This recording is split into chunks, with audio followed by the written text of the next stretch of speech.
Fraser wiped a hand across his face, tasting salty water. Ben patted the wheel. "This old piece of junk might just get us home." He peered through the window. "The harbour's around here somewhere." The slow swish of a solitary wiper was fighting to keep the wheelhouse window clear. Fraser could see no sign of the lights of Scarlett. And then he remembered why they were here in the first place, sailing so late at night. Where are the whales? Ben rubbed his stubbly chin. "They will have dived to deeper water, I hope. It'll be a bit daft if we miss the harbour and hit a whale." The grin was gone. There was no more whipping. Whales were Ben's life.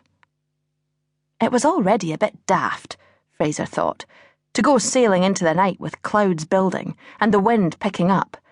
But being with Dr. Ben McCaig, Professor of Marine Biology at Aberdeen University, was beyond cool.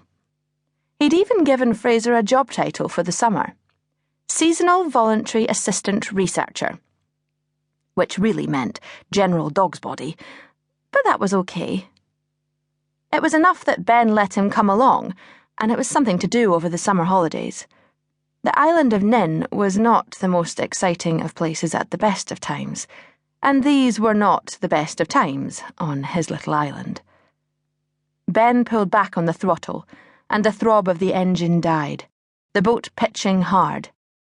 "I can't see a thing," he said. "I'll have to step outside to see where we are." He lunged out of the door, and Fraser staggered after him, with a glance at the unused life jackets. They stood with their backs against the wheelhouse, and were pummeled by the wind and rain. The sea was a dark, heaving mass, broken only by the white flash of a breaking wave. It was impossible to tell where the water ended and the land began, but they could see the tops of the cliffs, black against the grey tumbling clouds. With growing panic, Fraser scanned the coastline, working along from the cliffs to get his bearings. Twice he wiped eyes that stung from the spray. As his eyes refocused, he saw a dot of light further up the coast. It was too far out to be on land. "Another boat," Fraser said to Ben. But when he looked again, he couldn't find the light. He turned his head and saw the faint glow of other lights emerging from the darkness. It was Scarlett. "Over there!" he shouted, pointing. "Aye, I see them," Ben said. "We're a half-mile too far north. 5 more minutes sailing on the same heading and we'd have hit the cliffs." He turned for the wheelhouse. "Let's go home." Fraser breathed a sigh of relief, as deep as the ocean. The wind and the waves and the rocks would have to gang up some other night and try to sink their little boat.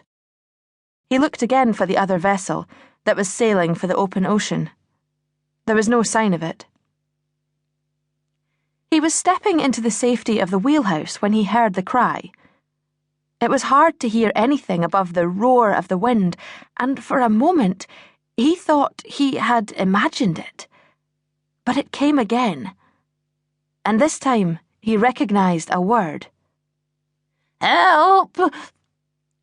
Fraser lurched across the deck, held on to the rail with both hands as he leant out over the water.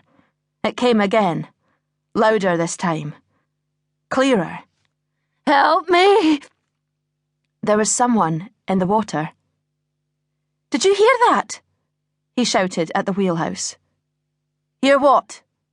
"A cry for help." Ben leant out, cocked an ear for a few seconds, then frowned and shook his head. "Just the wind, playing tricks." Fraser had heard something. He was certain of it. He focused his ears towards the ocean and listened. The wind roared, and the sea boomed, and the engine beneath his feet clunked back to life as Ben pushed forward on the throttle. He could hear nothing else. He scanned the ocean, but the water was black and turbulent.